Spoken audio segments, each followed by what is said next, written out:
All right, so we're in the shop. I know it's been like 20 days since I posted a video. And I did post the other day, just before Christmas, that I was going camping on Christmas. I posted on the, comment section on my page. Not many of y'all saw it. I think County Marshall, I think you saw it, and maybe one other guy. And I said I was going to film a video. I didn't film a video because it rained dramatically more than it was supposed to rain. And my dog that I rescued from the mountains in one of my videos from a year or two ago, her name's Ashby. Anyway, she was being a handful. So it was raining like crazy. Ashby's running around coated in water and mud and all that. It was a good time, but I just didn't feel like risking getting my camera and microphones and everything wet. And I just kind of relaxed and enjoyed camping with my buddy Brian. And I've been meaning to film a video since I got back from that trip in the first part of January here, but I've just been doing all kinds of crap. I've gotten a new job, so I've been doing all the onboarding process for it. I'm pretty excited about it. It's a job that I've been trying to get since like 2020.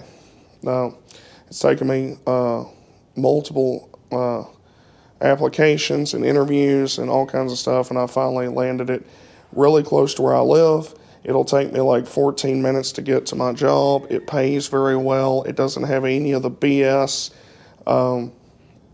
problems that my previous job that I had that I never really told y'all about. I was actually working at a water authority in North Georgia, and it was one of the worst experiences I've ever had for a job that should be extremely pleasant. Is deemed to be a sought-after job because you're making water for the public, and that's all you do. Well, I made the mistake of getting on at the wrong water authority. And it's always a bad sign when you get on at a job and they've had 100% turnover rate since the commandant has taken over. There's generally a reason for that, especially a job that has good benefits, 8% match 401k, all that kind of stuff. When you have someone like that that's running something as vital as the public water supply, and they literally don't have enough people at any time in the last 20 years to operate it, they've been permanently hiring. There's a reason for that. It's not just simply people are too sorry to work and all that. It's not. Sometimes it is. In this case, it was not. So I worked there for about 3-4 months. Finally had enough of that BS, and I basically, you had to work there a certain amount of time, go to classes, and then I was supposed to go take a state exam, which would make me a water operator. And basically, I was being jerked around to the point that I was being told that I wasn't going to be able to take the test anytime soon because a guy that was hired significantly, I had seniority over him. He was being propelled to the front. See, there was all that kind of BS going on. And, of course, neither one of these people that were running this operation were ever present. One of them was gone. I saw him 3 times, the head guy, I saw 3 times the entire time I worked there. And then the other guy, if he wasn't hunting in South Georgia, he was up there being an SOB, and that's pretty much it. It was a horrible environment. Anyway, I told those guys to go themselves, and then I had been putting in for other jobs the whole time that I was working there, and I ended up working. I left that job mainly because I wanted to work. I didn't want to deal with the BS, and also I had an opportunity to help a friend of mine with his company, and so I've been helping him here and there, kind of just helping him out, do some stuff that he's doing. He's growing a company.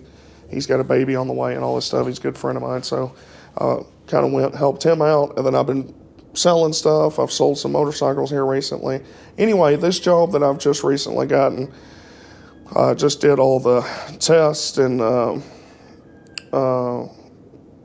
background check, drug test, all that kind of stuff. So that's all been done.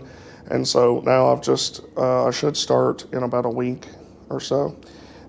It should be Monday through Friday, a good schedule, pays well, good benefits. It's a job I've wanted for a long time with an actual, real, legitimate company. And everybody I've ever talked to that actually has ever worked there or does work there seems to enjoy it. North Georgia is going to get a very bad storm tonight. When I go outside here in just a moment, you'll hear the winds howling. I've got the little furry thing on my microphone to try to cut down on the wind noise. So if you're praying, folks, if you pray in the name of Jesus Christ, I ask for you to pray for people in North Georgia, because there's going to be a whole lot of trees down and a lot of rain, and then it's probably going to drop off cold and it's going to ice very badly. So just keep people in this area in your prayers. I know there's people all over the world that need prayers, so just add little North Georgia to the list of everybody else that needs prayers, because Lord knows there's lots of people in bad situations. So just keep that in mind. I don't talk about my faith a whole lot on the channel, just because I don't find it easily applicable to what the channel is. You know, I'm talking about Jeeps and stuff. But you know, I don't want it ever to be that I'm certainly not afraid to discuss my faith or anything like that. I've mentioned in other videos and stuff, but I don't want to shoehorn it in there, because as a Christian, I don't like it when people just shoehorn it into things that, it seems unnatural. I'm not ever going to be on here preaching to y'all or anything like that, but it is an important part of my life, and so I will occasionally reference it from time to time. But I don't, I try to do it in a way that it's not, it's not uncomfortable for anybody, because I realize I don't particularly care if people are uncomfortable, but I'm not looking to purposely make people uncomfortable, if that makes sense. Because I know there's plenty of people watching right now that do not believe the things I believe. They don't believe in anything, a lot of them. Some people believe something similar to me, but completely different background, whatever. My goal isn't to purposely be controversial, and I'm not being controversial. But if I end up offending people, I really don't care either. I can't curtail myself just for the benefit of other people that are, a little too sensitive. There's lots of things that goes on in the world or on YouTube or anywhere else that I do not agree with, and I find horrendously objectionable. And I never comment on those channels. I never say a word about it. I don't go on Facebook and rant and rave. I don't go do any of that crap, because it's childlike. It's juvenile. It's toddler mindset. Anyway, all that aside, so just be keeping me in your prayers for this new job. I really am hoping that it goes well. And like I say, keep North Georgia in your prayers, because the wind is howling. We're under a pretty severe wind advisory right now. Up farther north in Georgia, the schools have been delayed over 2 hours as of right now, just because they're expecting there to be so many down power lines and stuff. So it might get sporty around here. But all that aside, where are we at on the Dauntless conversion? Well, we actually have gotten pretty good distance. This is where we're at right now. We have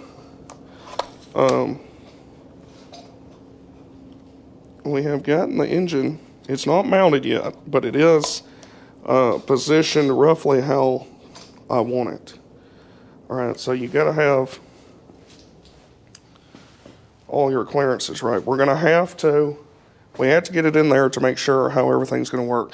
We're going to have to do a remote mount filter, because the distance, if you can see, I can't really get you much closer.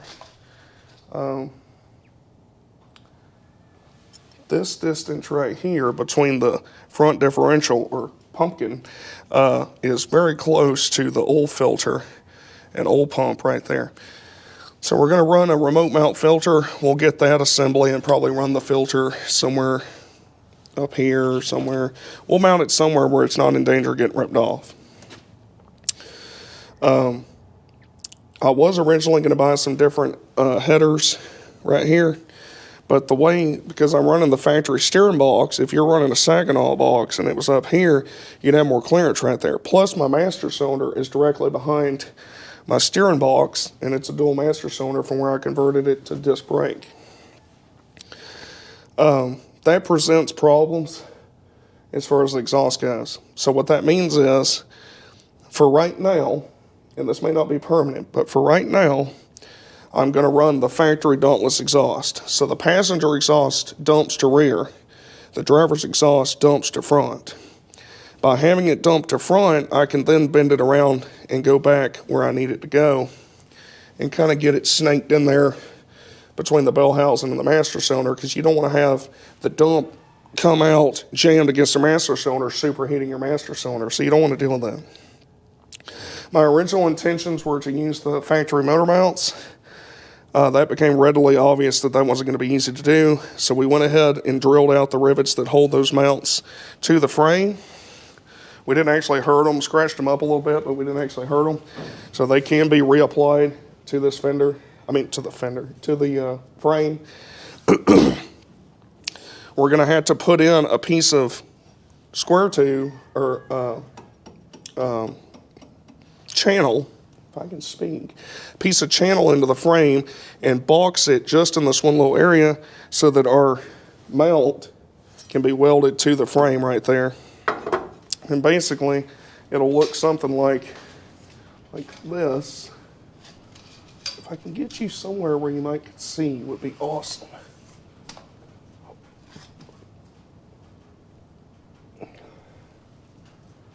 All right, so this area right here, here's the mount off the engine, but you can't see it all. Just grab you over here. Let me just hold you. I'm sorry, folks. I'm out of practice again.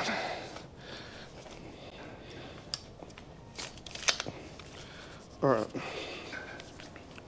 So we drilled out the motor mounts, the Willys motor mounts. Drilled those out, didn't hurt the frame none. This is the arm off the engine. What you do is you take one of these and actually that's the wrong. You take one of these and you mount it right there. And then you drill a hole in this corresponding to one of these holes, and then you've got a nice big rubber bushings, and you mount it like that. So this is hard mounted to the motor, to the block. This goes in here. This is welded to the frame. That's why we need to box it right there. So this is already factory boxed right there, just a little bit. So we're just adding this piece of channel to the frame right there. And add that in there, weld that top and bottom. That'll be easily removable if we ever wanted to. Say we want to take the Dauntless out, put the original engine in, you can cut this out real easy. And then you haven't permanently altered anything. This will be welded to the frame right there. And then you drill your hole right there. This also allows us to do some final maneuvering of the engine how we want it. So that's how we're going to do it. This over here, like I say, this is too tight right there between the old pump and the pumpkin. So we're going to remote mount that filter, probably, like I say, somewhere, maybe on the inner fender, maybe on the firewall, maybe somewhere. We're going to mount it somewhere else, is what I'm saying.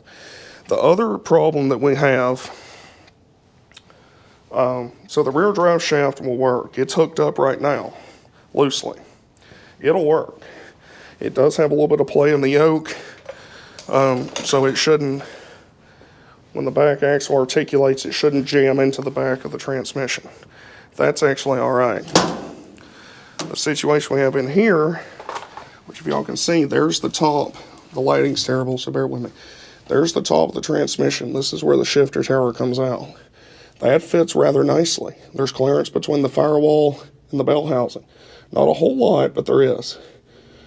I'm going to have to cut the floor over there just a little bit for the transfer case lever to come out, and I'm not happy about that. I'm really not. But it's because it's a single stick transfer case, and it does come out in a different location. I'm not pleased with that. It upsets me because I don't want to cut the floor, but it is worth noting that almost every square inch of this floor in my truck has been replaced prior to me ever owning it. So I'm not cutting an original floor, but that area I am cutting actually is what little bit of the original floor is left. But we're not talking about cutting a whole hell of a lot. We're just talking about just the bare minimum to have shifter movement. And then I'll have to, I'm not going to cut my original, that panel laying over there. That's the shifter tower cover. I'm not going to cut that one because that one's freaking mint. So I want to find another one of those from an early Willys truck or wagon. Get it, paint it up, and cut it, because that one's just too nice to cut. And that's actually a fairly rare and hard to buy piece, an original one, so I'm not going to cut it. But I need another one of those, and I'll have to find one on eBay or find one off a marketplace or something. There's the adapter, so that does push things back a little bit farther. That adapter between this transmission and the Dauntless, that's what this is. But it does fit in there rather nice. Like I say, the rear transfer case, the rear drive shaft is hooked up currently. So that all looks good. We do have another problem though. The problem is the front drive shaft is not going to work the way that it is. And there's a couple reasons for that. Here's the drive shafts. This is a factory Willys 49 Willys front drive shaft from the front differential to the transfer case. This is the front drive shaft out of a Jeepster Commando. Now it's got this weird midship bearing thing and this yoke right there. It's a weird drive shaft. This one is too short. This one is too long. This one has a different U-joint on it than the factory Willys. So it needs to be this end on the front differential side. It needs to be this size, and it needs to be that size on the side that goes to the transfer case. So we're going to have to get a drive shaft made, and we're going to use these two drive shafts to do it. I don't like the idea of cutting an original Willys drive shaft, but I don't have another one of these. This is the only one I have. I could use one out of a 2A probably, but I do have other ones around, so I might not cut this one and find a different one, but we'll see. I don't know. We're not there yet. It doesn't have to be done right now. But the other problem is, once that's done, regardless of what drive shaft I use, once I get it in there, I can't show you this well. I'm just going to try and explain it to you because it's too dark in here. This right here, that's your front yoke to your differential. Back in there in the darkness is the transfer case where it hooks. The problem we have, and this is, like I say, I can't really show you this, but I don't have a light handy either, so just trust me on this. The bell housing on the Dauntless, if that drive shaft was hooked, you'd have about this much space between it and the bell housing, which means when this axle comes up, it's going to hit the bell housing, which means sadness. Now, I knew this was a distinct possibility, and there's nothing to read about, by the way, on this. There's very little on the forums. A lot of these guys are writing this stuff in like 2002, talking about from memory when they transferred a Dauntless into a Willys truck back in the 80s. So there's not a whole lot of current info on this. So I'm operating somewhat in the dark and just trying to do it slow and steady, you know. My solution to that is to not worry about it right now. Basically, as long as I've got my rear drive shaft hooked up, I can drive the truck without a front drive shaft. It'll be two-wheel drive.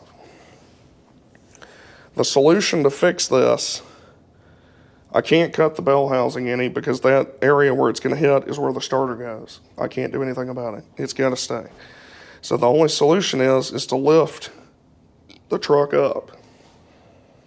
So if I change the springs on the front, then I can lift the truck up. Say I lift the truck 2.5 inches or so. Then that gives me clearance between the engine and the front differential. And it'll give me clearance between the drive shaft and the bell housing. Now, I can only find one kit to do this, and it's Jeepster Man. Because Jeepster Man I'm telling you, I got some love for the Jeepster Man, and the Jeepster Man has a kit on there that he started building, selling, that is a lift kit for Willys trucks with springs. So it's a real suspension lift. So it comes with leaf springs, U-bolts, shocks, some other stuff. It's expensive, but from what I can tell, he's the only man in the world that sells it. So I think it's $1,500, which honestly, people are paying a lot more than that for suspension on other things. So, and it'll last a lifetime, because we're not talking about doing hardcore wheeling in the truck. But I just want to make sure that if I ever do articulate the axle like I do in Willys Gone Wild or like that in that video, I don't want my drive shaft hitting my transfer case or my bell housing. I don't want any binding in my drivetrain. So basically what I'm going to do is finish putting it all in, get everything put back together, drive it where it's only two-wheel drive, save up some money, buy that lift kit, and then put it on, which it wouldn't take very long at all. And I believe that kit lifts it 2 inches or 2.5 inches. So if I lift it 2.5 inches, or let's just say 2 inches. Right now it's probably got about 2 inches of clearance, maybe 1.5 inches of clearance between the drive shaft and the bell housing. If I lift the whole front end 2 inches, that should give me 3.5 inches of clearance between the bell housing and the drive shaft. And we're talking about stiff springs here, so it shouldn't articulate the axle up enough to hit it. It's just something, if that's not enough, there's not really much I can do other than just be careful off-roading that I don't hit, that I don't push the articulation too much. I've got the engine, it's not perfect right now, but I do have it in there about roughly how I want it. We got good clearance. I've been looking at other pictures of trucks that have the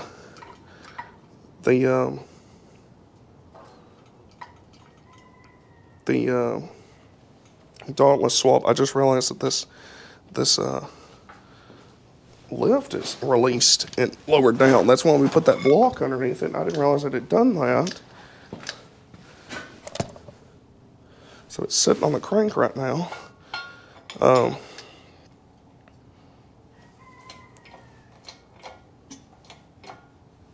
I'm just going to pick some pressure back up because I don't want it sitting on the crank like that.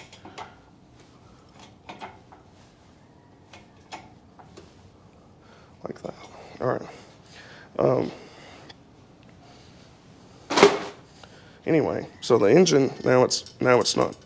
It's suspended because that's been sitting on the oil pan right there for a couple days, I guess. It should be fine though, because like I say, there is a rear cross member in it. I did put that in. I'm gonna have to modify. I've got the mount for this transmission, and where it'll fit on the rear cross member or the center cross member, so I'm going to take it back out. I'm going to have to do a notch in it, unfortunately, so that it clears the transfer case, and then I'm going to web it a little bit, strengthen it back, drill new holes in it for the mount for the transmission. But that should be flawless. Shouldn't give any trouble. Shouldn't be no big deal. And then this mount stuff, there's really not that much left to do as far as getting the engine positioned. Really just welding in these boxes, putting in the new mounts, getting it settled. You want the engine raked back just ever so slightly. And the other pictures of trucks with Dauntlesses in them, the valve covers, which one of these is backwards right now. I put it on backwards. I just noticed it the other day. My brother pointed it out. I think it's this one that's backwards. Anyway, the valve cover is just slightly below this rib line right here in the cab. And it's very close to it, but you don't want it touching the cab. So it's roughly where we want it. And with that lift, that'll give us clearance between the oil pump and the front differential. Now you got to come up you got to articulate this axle a pretty hellish amount to hit the bump stop on the front of the frame.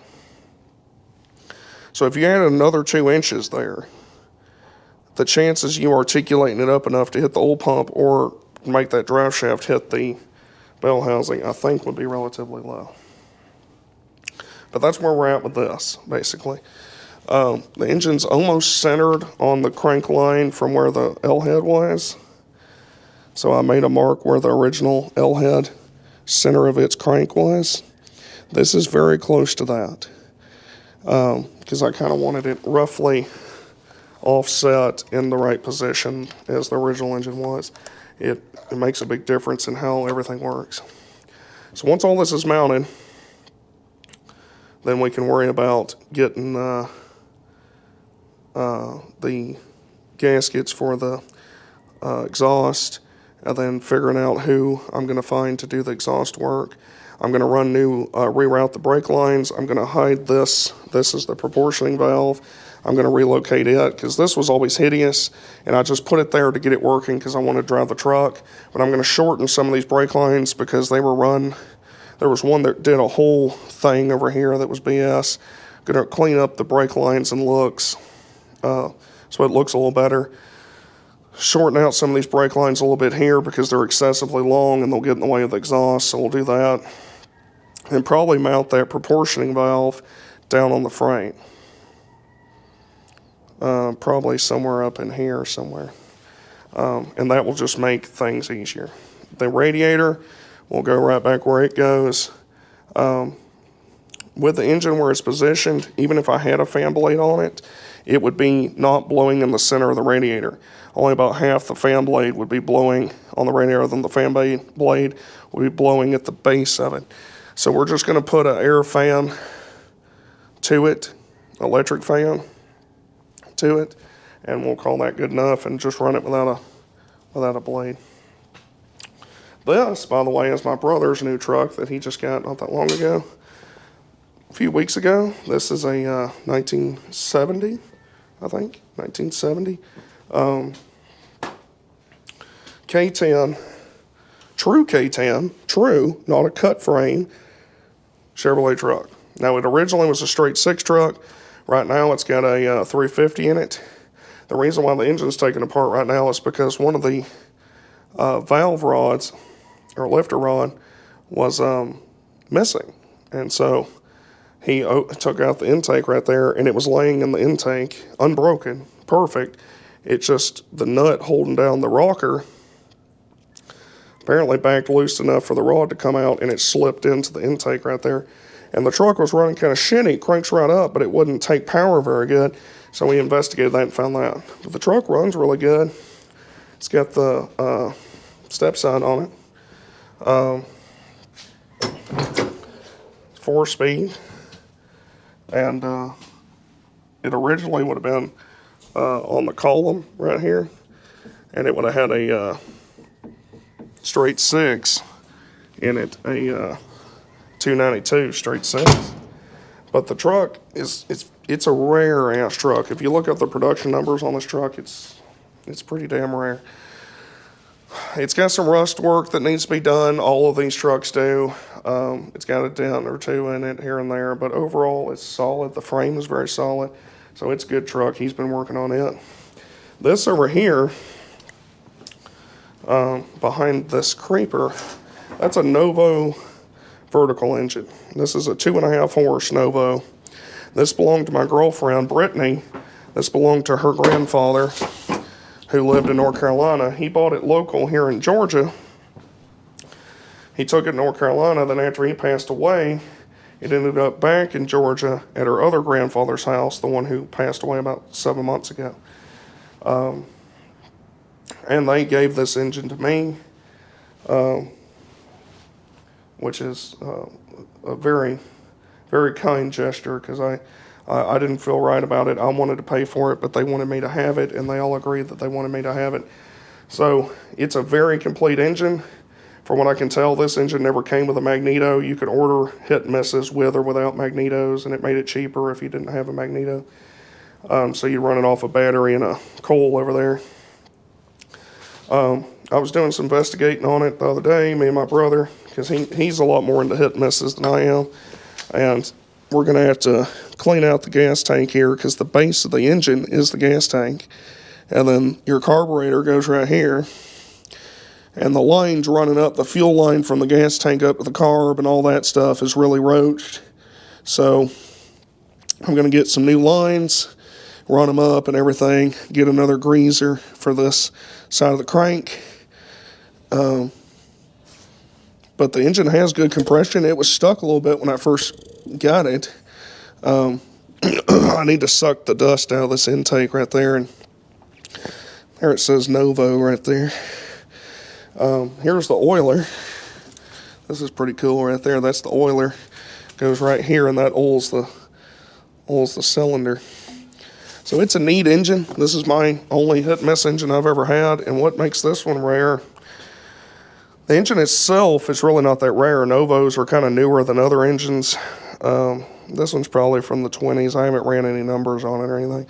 But it's so complete, it still has the little stopper that goes on top. Most hit and miss engines didn't have this setup. This top comes off where you can clean it out easier. And it has a lid that's still with it, which makes it exceptionally rare. That's usually missing. My brother had one that was, I think it was a 3.5 horse. This one's a Novo 2.5 horse, made in Lansing, Michigan, USA. 525 revolutions. The Hildreth Manufacturing Company Novo engine. So it's in very good shape. It's not missing anything that I can see, except for there's a little cap that goes on the carburetor up top right here where this rag is. It's missing that. There's the carb. It's just solid brass. It's very simple. Here's the fuel line, all rotted off. It's roached. This is another one that's rotted off. And this is the fuel pump. And it's got one rotted off on it. So I'm going to have to do a little bit of work to it, but it'll run. It's got good compression. So that'll be a project for another day. And then lastly, we're going to go outside. And my brother has been working on his Willys truck. If y'all remember it, it's from several other videos it's been in. He's decided he's going to sell it. And before it gets dark, I'll go out here and show y'all it in more detail. It's had a good bit of work to it. It's got a brand new carburetor. It's got a brand new gas tank, brand new brake lines, brand new master cylinder, brand new tires. Wheels have been repainted, but they probably could use a touch up again. The driver's window is busted out of it, and the passenger window's cracked. The windshield and back glass are perfect. Drip rail is perfect. It's got 95, 98% of its original floor in the cab. The bed's in good shape. It's a pretty solid truck. So, but that's it right there, if you remember that truck. So the brakes do work. It's got worn locking hubs on it. The radiator recently sprung a leak right in the dead center of it on the back side, which it had never done that. Now it's doing that, so that's great. But this truck, if you watch the other videos, there's older videos that show this truck. The frame is perfect. The drip rail is perfect. The cab floor is very nice. Let's see. There's that window that's busted. The cab floor is very nice in this truck. I know it's dark. I'm sorry, folks, but y'all can watch other videos with it. The Willys video that's got 3 Willys in it, it's all in there. I'll show it detail. It's got a little bit. It's got one little hole right there. It's got a little bit in the floor. Nothing major. The bed floor has been replaced. Not with the correct bed floor, but it actually looks pretty good. The back of the cab's nice. It's got a little bit of Bondo right here. I guess they filled a dent. strip rail is perfect up here. The fenders are all serviceable. They're not fantastic. They're not the best, but they're not the worst I've ever seen. It's got the tailgate. Like I say, it's got a new filler neck, gas tank. We got to get a gas cap for it. Brand new tires on it. They still got the little stubbies on them right there. So this truck is for sale now. If any of y'all are interested in that truck, check out, obviously watch this video and then watch the older videos that show it, and you can see where we're working on it, messing with it.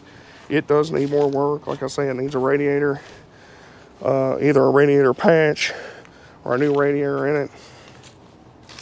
The steering's really tight on it. Needs very minimal rust repair. The frame is perfect, no bends or breaks or rot holes in it. Like I say, it's got a brand new carb on it. It is idled up a little high right now, but it needs a little fine tuning. It's got the original little bath air cleaner on it. Trying to think of everything we've done to it. We've done a fair bit to it. But anyway, if any of y'all are interested in it, shoot me a message on Facebook at my Red Clay Traveler page. Or you can shoot me an email at redclaytraveler@yahoo.com if y'all are interested in it, and I can discuss prices and stuff like that, because I don't go into all that kind of stuff on the channel. But he is selling it. It does have a title. It's got an Arkansas title, because we've been working on it this whole time. We've never got it transferred over to a Georgia title. But if that's something that needed to be done, then we can do that too. But the back of the title is unsigned by us, so. But it's got a clean title from Arkansas. Truck's in really good shape. It runs very well. It does still have a little bit of a leak from the rear main seal, even though I changed it, and my brother worked on it with me, and it was a nightmare situation. But I think it's actually leaking at the timing cover, so it needs little things. You know, taking the timing cover off and resealing it, inspecting the timing chain. It's probably something you should do on an ancient truck anyway. That truck is a 60, but the title says it's a 61. And Willys was real weird about that. Sometimes you can run the numbers and it'll say it's a 60, but in reality, by the time they actually got it at the dealership, it was 61. Sometimes it'll be like a 62. It'll be labeled a 62, but it's obviously a 59 or 60. So that's not really that unusual. I know for a fact the serial number matches the frame because I've read the numbers on the frame myself where it is stamped into the frame. It is the correct serial number on the cab to the frame, 100%. Has its original Dauntless. Here I am. It's got its original Super Hurricane 226 engine in it. Transmission works great. Transfer case works good. Hubs lock and unlock. It's a nice truck. It just needs a little bit of love. Needs to be painted. A little fine tuning on the finishing work and paint the sucker. It's got good solid bones. But he's wanting to let it go. So if you're interested in it, contact me at my Facebook page. Red Clay Traveler is where it's at on Facebook, and you'll see it. You'll know it's mine because it's got pictures of Jubal and stuff. And then also, if you want to write me by email or comment underneath here, and I'll give you the thing if you ask for it. My email, redclaytraveler@yahoo.com. You can write me there too. But comment that you sent me an email, because I don't check that email very often because usually nobody writes me on it. But comment here that you sent me an email, and I will see the comment for sure. But the email, I might not see it for 2 months. So, yeah, I love you all. I'm glad to finally get a chance to film this video. Once I get done with this, I'm going to go up and see my girlfriend. She's not feeling too good, so be sure and pray for her as well. Pray that she feels better. Pray for North Georgia for the storm. And I do humbly ask that you pray for me, and hopefully this job goes well, because it's very important that it goes well, because I need a break from all these shitty jobs. I really need a break. I'd like something to be what it's advertised to be, because I've never experienced that. I've yet to have a job that was anything even remotely similar to what it was advertised to be. And maybe that's just me looking through rose-colored glasses, and as other folks would probably say, it's because I'm a damn millennial or whatever. But, I find it objectionable when grown people lie to my face, and I'm just supposed to accept it. I've never been able to accept it. I probably never will be. But if a job's enjoyable enough, or it pays enough, or hopefully both, I can accept a lot more. So I just really want a good pathway at this so that I can buy a little mini farm. Me and Brittany can get married. We can have a Willys farm and ranch, and it'll be fantastic. So just, keep that in your prayers. And I love you all. And I want you all to know you're always welcome here on my page. I know people's wrote me and told me that I couldn't be more different from them. I had a guy write me one time from the Philippines, and he said that I couldn't be any more different from him if I tried, but he enjoyed my channel. And that's what I want. You don't have to agree with everything that comes out of my mouth. You can be on my channel and like Ford. I hate Ford, but you can be on my channel and like Ford, and I hope that you enjoy the channel. You enjoy my BS and banner and stories and crap. Because like I say, I have no interest in being controversial just for the sake of being controversial. That's not how I am. I'm not interested in that kind of atmosphere. And, it probably would help the channel grow more if I did more clickbaity BS and all that kind of stuff. But I really I don't find that to be the way to operate. And I want the stuff where people enjoy the channel. That you can come here and maybe I can make you laugh. Maybe you enjoy the atmosphere. Maybe you just like hearing my accent. Maybe you like the beard. Maybe you like the truck. Maybe you mute it and you just watch the truck because you want to see it. Whatever reason you're here, I just want you to enjoy yourself, comment, interact, and know that as long as you're civil to me, I'm civil to you. We have a good group of people here on the channel. We've got over 1,200 subscribers now. And the number of bad comments I've seen on here is less than I can count on a hand, realistically. So we've got a really good group of people here. So don't be afraid to comment. If you are here for a second or third time and you've seen this and you've gotten this far in the video, because I know I make longer videos and some folks don't like it, but consider subscribing. It makes a big difference to the channel. It helps get it out to more people or more people see it. I made like $2.30 last week off of YouTube. All right, so I'm not making a killing doing this. It's not really the main reason I'm doing it. I do hope one day to where it makes enough money to be able to support itself as far as cameras go and equipment and all that kind of stuff. But we're working there. I'm not in any hurry on it, but I would like to continue to grow the channel, steady growth, organically. But yeah, I'm glad y'all are here. I love you all. I hope that you all had a wonderful Christmas. I hope you all had many blessings, and I hope that your new year is full of peace and positivity, and that God blesses you all. I'm praying that for my own family and my girlfriend's family and my friends, and I just really hope that that's the case for all of you too. No matter where you are in the world, no matter what you believe or how you feel or anything like that, I just hope that you have a year full of blessings and that you have a good time this year, because everybody needs a break. It's been rough for the last few years. It'd be good to have a little bit of a reprieve and have a good year, across the board. So once again, I love you all. I am the Red Clay Traveler. If you're interested in my brother's truck, shoot me a message, and we're hopefully I'm going to get back on the Willys here pretty soon. I really haven't had a chance. There's been so much stuff going on, but no matter what, remember, Chevy Stepside for life, Willys for life, Dauntless for life, and no matter what, no matter how dark the days are, all right, no matter how dark it is, you can always get in one of your clapped out vintage trucks and drive it once it's done. Once this engine's reassembled in that one, you can drive it. Once this engine's mounted in that one, you can drive it. And you never worry about how much money you have tied up in a project. That is foolish thinking. You don't ever do that. Never do that. Never let somebody tell you have too much money tied up in your vintage truck. Now, if you were restoring a 2002, Ford Ranger or Chevrolet, two-wheel drive Chevrolet or something, I'd tell you, don't be doing that. But when you're restoring a classic, when you're saving a piece of Americana, when you're doing the Lord's work, okay, don't ever be talked down to by some charlatan. They can't even use a pocket square or a half-inch drive ratchet with any kind of authority. Don't let them ever tell you how to live your life. You don't need that negativity in your life. You understand? I am the Regulate Traveler. Yeah, get it! Yeah.